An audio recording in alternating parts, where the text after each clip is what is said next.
নমস্কার। আফ্রিকা, রবীন্দ্রনাথ ঠাকুর। উদ্ভ্রান্ত সেই আদিম যুগে স্রষ্টা যখন নিজের প্রতি অসন্তোষে নতুন সৃষ্টিকে বারবার করছিলেন বিধ্বস্ত, তাঁর সেই অধৈর্যে ঘন ঘন মাথা নাড়ার দিনে রুদ্র সমুদ্রের বাহু প্রাচী ধরিত্রীর বুকের থেকে ছিনিয়ে নিয়ে গেল তোমাকে। আফ্রিকা, বাঁধলে তোমাকে বনস্পতির নিবিড় পাহারায়, কৃপণ আলোর অন্তঃপুরে। সেখানে নিভৃত অবকাশে তুমি সংগ্রহ করছিলে দুর্গমের রহস্য, চিনছিলে জল স্থল আকাশের দুর্বোধ সংকেত।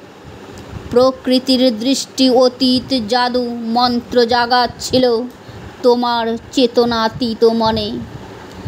বিদ্রূপ করছিলে ভীষণকে বিরূপের ছদ্মবেশে, শঙ্কাকে চিনছিলে হার মানাতে, আপনাকে উগ্র করে বিভীষিকার প্রচণ্ড মহিমায় তাণ্ডবের দুন্দুভি নিনাদে। হায় ছায়াবৃতা, কালো ঘোমটার নিচে অপরিচিত ছিল তোমার মানব রূপ উপেক্ষার আবিল দৃষ্টিতে। এলো ওরা লোহার হাতকড়ি নিয়ে, নখ যাদের তীক্ষ্ণ তোমার নেকড়ের চেয়ে। এলো মানুষ ধরার দল, গর্বে যারা অন্ধ তোমার সূর্যহারা অরণ্যের চেয়ে। সভ্যের বর্বর লোভ নগ্ন করল আপন নির্লজ্জ অমানুষতা।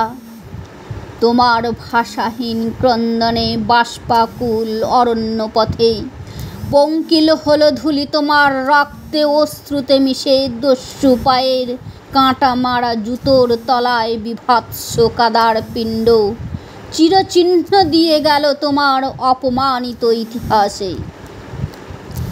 সমুদ্র পাড়ে সেই মুহূর্তেই তাদের পাড়ায় পাড়ায় মন্দিরে বাজছিল পূজার ঘণ্টা।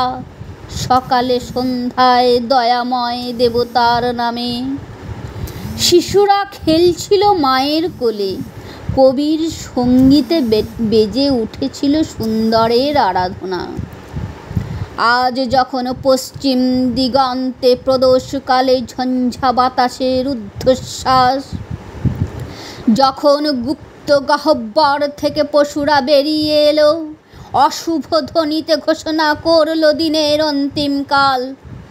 এসো যুগান্তের কবি, আসন্ন সন্ধ্যার শেষ রশ্মিপাতে দাঁড়াও ওই মানহারা মানবীর দ্বারে।